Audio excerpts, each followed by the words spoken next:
Hoje a gente vai falar sobre operar em palavra de conhecimento e palavra de sabedoria. E para isso a gente vai usar o sonho do faraó, que está lá em Gênesis no capítulo 41. Na verdade, essa passagem é riquíssima e tem grandes verdades, vários princípios escondidos através desses sonhos e através da interpretação e daquilo que a gente vai estar falando sobre esse sonho. A gente vai falar além da palavra de conhecimento, da palavra de sabedoria. Eu vou abordar também outros princípios na interpretação de sonhos que estão envolvidos ali nessa passagem. De forma indireta, eles vão estar falando desses princípios que te direcionam na sua interpretação dos sonhos. Alguém aqui no canal deixou uma pergunta sobre discernimento de espíritos e palavra de conhecimento, se elas são a mesma coisa. E não, elas não são. O discernimento de espírito, ela discerne o que está acontecendo na atualidade e ela discerne espiritualmente, o que espiritualmente está acarretando sobre um lugar, sobre uma pessoa, sobre um momento que tem um mover espiritual se refletindo no mundo físico. Já a palavra de conhecimento é uma informação que te é revelada, mas ela não está falando de uma carga espiritual, está falando de uma informação. E essa informação ela fala ou do presente ou do passado. Ela vai de alguma forma te revelar ou te trazer um conhecimento sobre algo que está acontecendo, algo que fez parte do passado, reflete no presente, ou então algo da atualidade. Aquilo que fala ou que sabe sobre o futuro, daí é categorizado como profecia. Nessa passagem, então, a gente vai ver que José ele vai operar em palavras de conhecimento e palavra de sabedoria. A gente já sabe que ele é o primeiro a ser usado com a interpretação de sonhos e que ele também teve sonhos proféticos, mas aqui ele vai estar operando principalmente em palavras de conhecimento e palavras de sabedoria. Mas através dessa passagem, a primeira coisa que vai ficar bem clara é que Deus não nos dá sonhos para entreter o nosso sono. Deus não está querendo se comunicar com a gente só para passar informação ou então dividir com a gente algo que está acontecendo, qual que é o babado da vez. Todo sonho ele vai requerer uma ação. Deus, se ele nos mostra alguma coisa, é porque algo precisa ser feito com relação a isso. Então tenha isso em mente, que todo sonho que você tem, ele vai requerer de você uma ação, uma atitude, uma postura, algo a ser feito através daquilo que Deus está te revelando. Nesse caso aqui, o sonho foi revelado ao faraó, que seja a autoridade máxima dentro de um país. O sonho foi revelado a ele porque ele era a pessoa capaz de alguma forma resolver aquele problema, aquilo que Deus estava mostrando para ele. Já se um sonho como esse dado ao faraó fosse dado para mim ou para você, o máximo que nós poderíamos fazer é interceder, orar para que Deus tocasse no coração dos líderes e que eles de alguma maneira fossem usados para amenizar esse problema que viria sobre toda a população. Mas nesse caso foi dado ao faraó. Isso porque ele era a pessoa capacitada ou a melhor pessoa para resolver esse problema. E aqui então, além de não ser apenas para entreter o nosso sono, que os sonhos proféticos vêm, que nós temos o sono, mas também porque a gente precisa tomar uma ação. E também tem aqui mais um princípio, mais uma verdade. Sonhos não são apenas sonhos proféticos, sonhos dados por Deus, não são apenas para pessoas cristãs, para pessoas que são tementes a Deus. Mas Deus dá os sonhos proféticos para quem e quando ele bem entender. Por isso, então, nada de julgamento ou nada de preconceito, porque Deus fala com quem, quando e na hora que ele bem entende. E sim, Deus age através de não cristãos. Isso a gente vai ver em todo o decorrer da história, no decorrer das escrituras, e a gente vai ver muito isso também no final dos tempos. Afinal, o coração do homem está nas mãos de Deus. Esse sonho do faraó, ele está conectado ao final dos tempos. Isso porque antes da volta de Jesus vai haver sim uma grande fome sobre toda a terra. E o que vai acontecer é que Deus vai usar pessoas que guardam alimento para abençoar outras pessoas, para abençoar os necessitados. E muitas pessoas vão vir até Cristo através da ajuda desses que vão providenciar alimento para essas pessoas que precisam. Então não tem nada de errado em você guardar, em você estocar alimento. O único conselho é, pergunte a Deus a hora, o lugar e o momento, porque nem todo mundo é chamado para isso, e nem todo lugar é lugar, e nem toda hora é hora. Então, assim, se você é uma pessoa que guarda sua comida para momentos difíceis, ou que você estoca comida, não tem nada de errado nisso. A questão é ser direcionado por Deus, porque existe hora e existe lugar. Então, por isso, em todo tempo, em tudo que a gente quer ou gostaria de fazer, é necessário, é essencial a direção do Espírito de Deus para nos levar a fazer o que é certo, da maneira certa e na hora certa. Mas se você quer aprender a interpretar os seus sonhos e ainda não é inscrito no canal, Te convido a se inscrever, acionar o sininho das notificações, deixar o seu like ou o seu dislike e caso tenha uma dúvida, faça um comentário.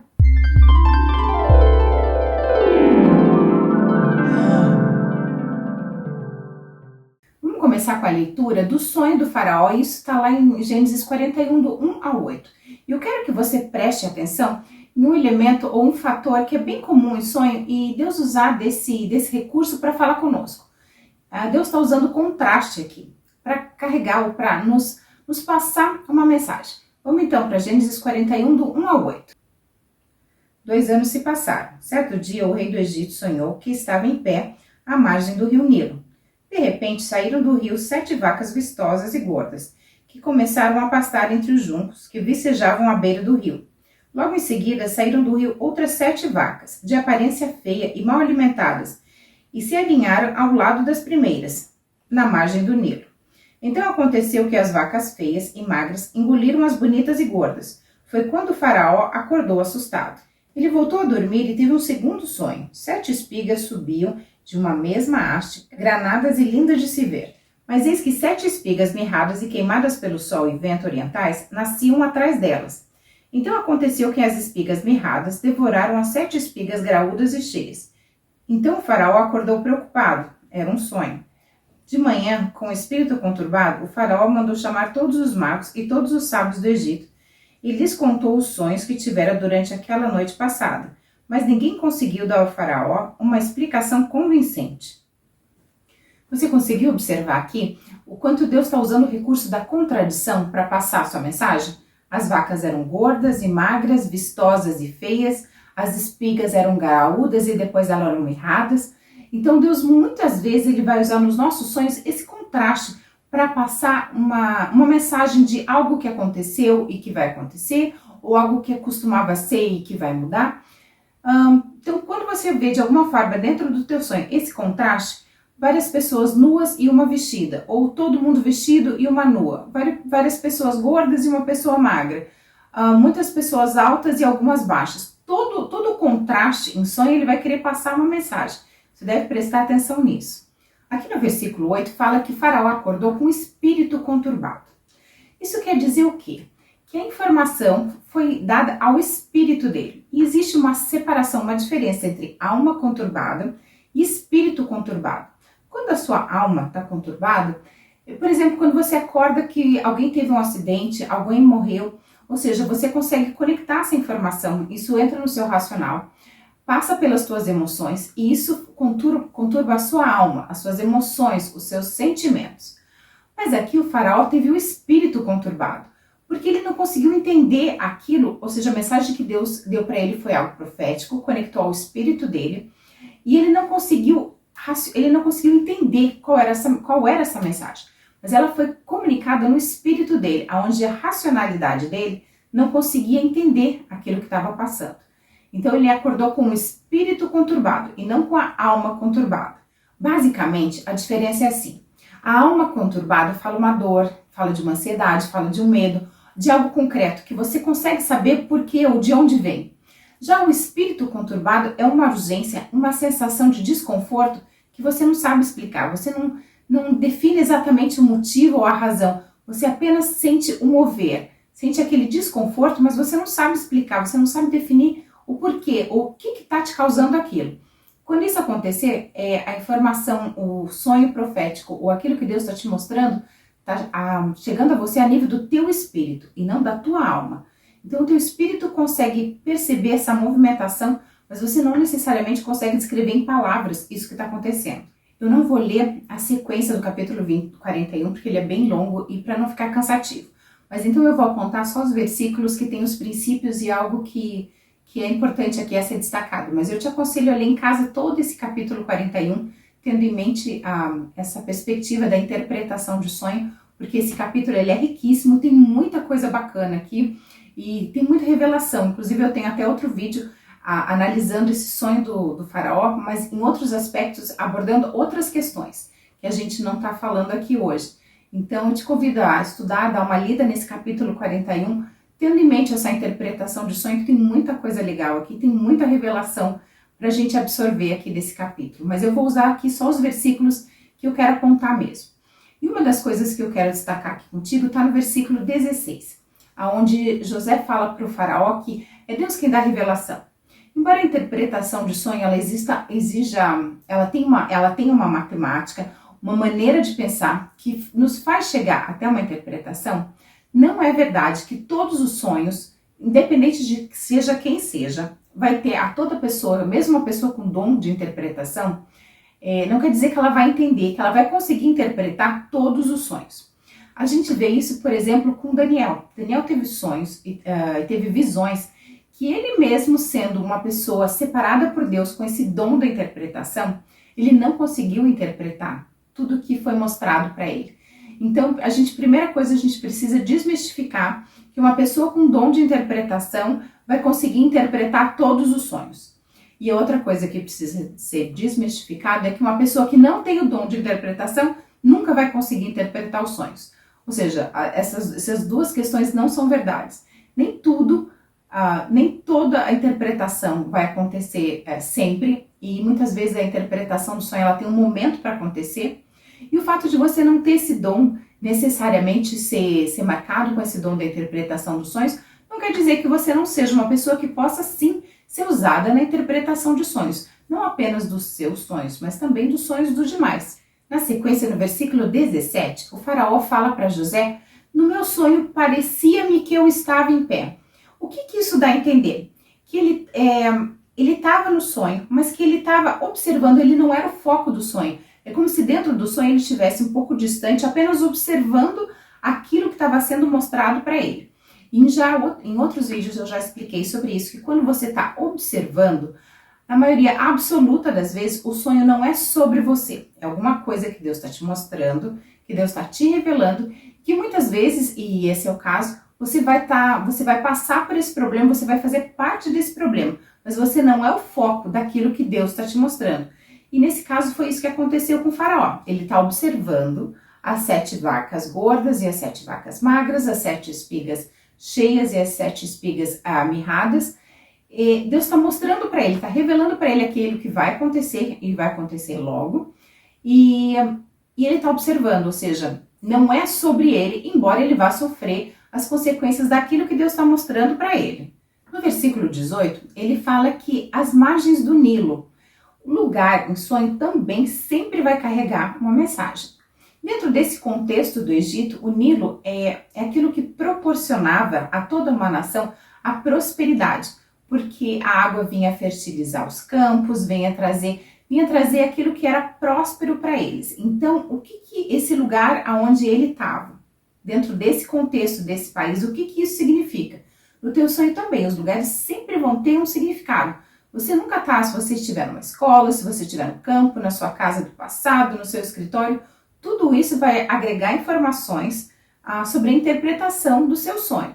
E nesse caso, o faraó estava às margens do Nilo, ou seja, isso está falando dentro de um contexto de prosperidade, de fertilidade, porque era isso que o Nilo significava, principalmente naquela época, dentro daquele contexto onde o faraó vivia. Um princípio bem importante que está sendo nos deixado aqui nessa passagem de maneira bem objetiva e bem clara, está no versículo 25, aonde José está nos contando que os dois sonhos, na verdade, são o mesmo sonho, porque eles aconteceram na mesma noite, aconteceram na sequência e estão tratando do mesmo tema. Então, os dois sonhos são como se fossem apenas um. E nesse caso, um vai estar agregando informações ao outro. O que eu quero dizer com isso? No primeiro sonho, ele vê 7 vacas gordas subindo do Nilo e depois ele vê 7 vacas magras.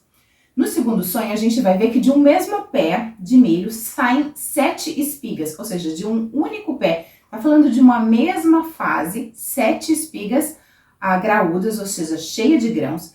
E no mesmo pé, ou seja, está falando de uma mesma fase, falando de uma sequência de fatos, 7 espigas magras, mirradas. Então, assim, no primeiro sonho você não tem muito essa noção, porque a gente tem no primeiro sonho 7 vacas gordas primeiro e na sequência 7 vacas magras. Mas no segundo sonho, a gente vê que no mesmo pé, a gente tem 7 espigas gordas, ou seja, de um ciclo, de uma vez. O 7 está aqui fazendo referência a tempo, do ciclo de Deus que se move a cada 7 anos. E novamente, no mesmo pé, sobem 7 espigas mirradas, que vão engolir essas gordas, essas graúdas. Então, assim, um sonho vai estar agregando informação ao outro. Então, quando você tiver 2 sonhos na mesma noite, com o mesmo tema, as informações entre os sonhos, elas se intercalam, elas agregam informação umas às outras. Isso também é um princípio. Aí eu quero destacar aqui. Você viu como que a marca temporal foi usada de uma maneira... Aliás, a marca temporal em sonho, você entender o tempo do sonho, é uma coisa bem difícil. E você viu que Deus mostrou para Faraó 7 vacas, depois 7 espigas, e esse número estava se referindo a tempo.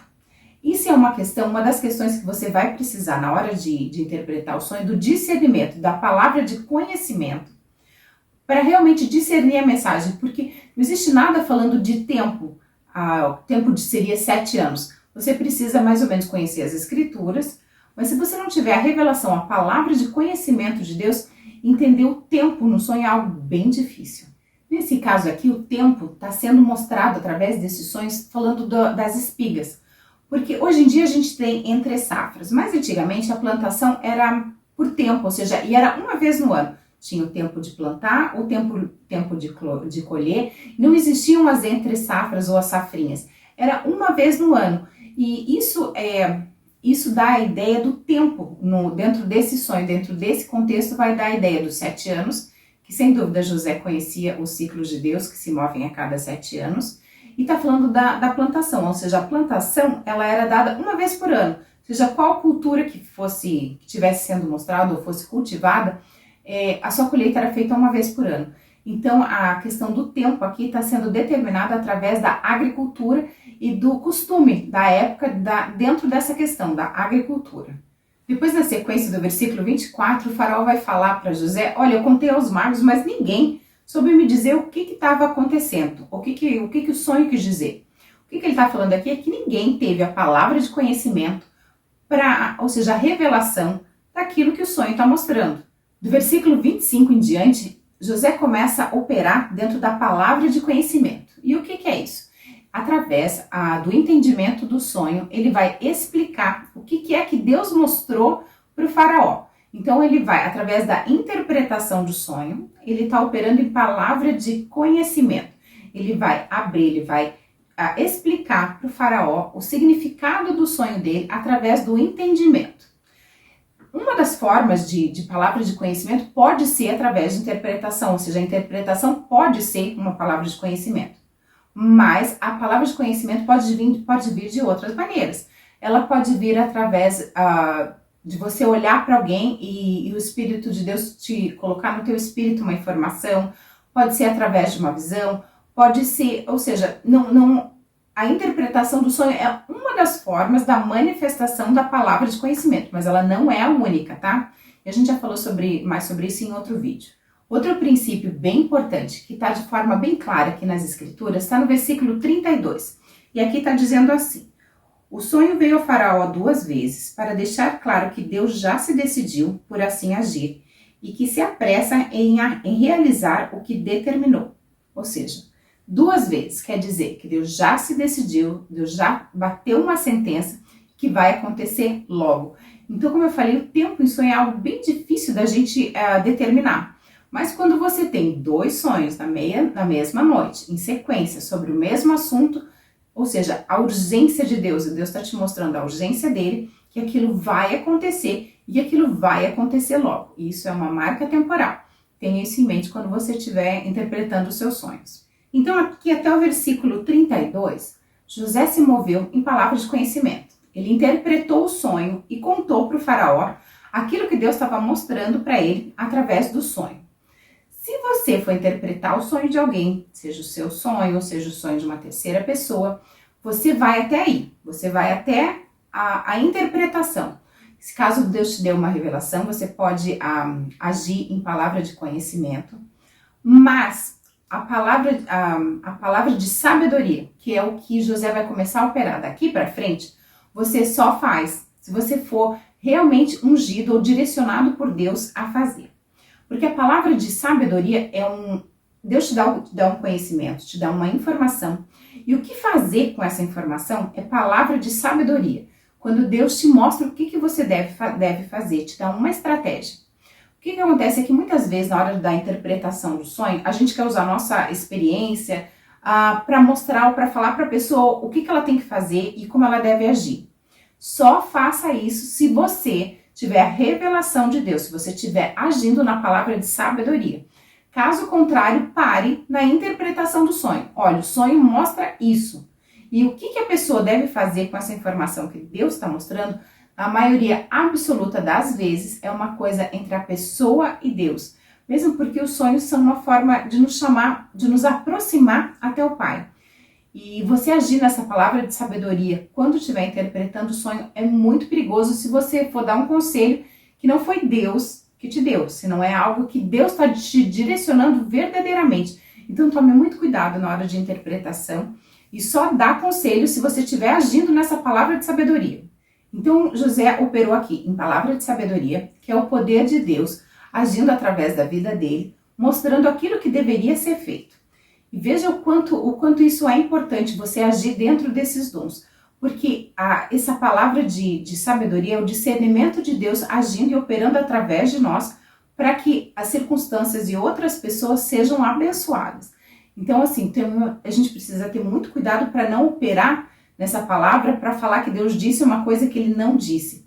Porque quando realmente a gente está operando nesse espírito da palavra de sabedoria, o mover de Deus ele vai fazer o agir, ele vai fazer o mover dentro daquela situação. E no caso de José, ele foi colocado em honra. Mas veja que a honra dele demorou 13 anos para acontecer. E todo o processo dele, durante esses 13 anos em que ele passou o processo em que ele foi vendido pelos irmãos, tudo que ele estava envolvido nesse processo da moagem dele para crescimento e para aprendizagem, nas mãos dele foram colocadas questões para administração. Ou seja, ele administrou a casa de Potifar, depois ele administrou a prisão, e agora, como seu chamado, ele vai administrar todo o país, todo o Egito, e que vai abençoar toda a região ali ao redor com a fome que viria no futuro. Então, quando você for falar de palavra de sabedoria, tenha certeza e tenha convicção que é Deus agindo. Porque se for realmente de Deus, Deus vai fazer os céus e terras se moverem para que aquilo realmente venha acontecer, desde que todo mundo que envolvido naquela situação, naquela palavra, esteja alinhado com aquilo que Deus está mostrando. Nesse vídeo hoje, então, nós falamos sobre operar em palavra de conhecimento, palavra de sabedoria, e a gente deu uma palhinha sobre a questão lá, as marcas temporais dentro de um sonho. Mas você sonhou? Sonhou? E daí?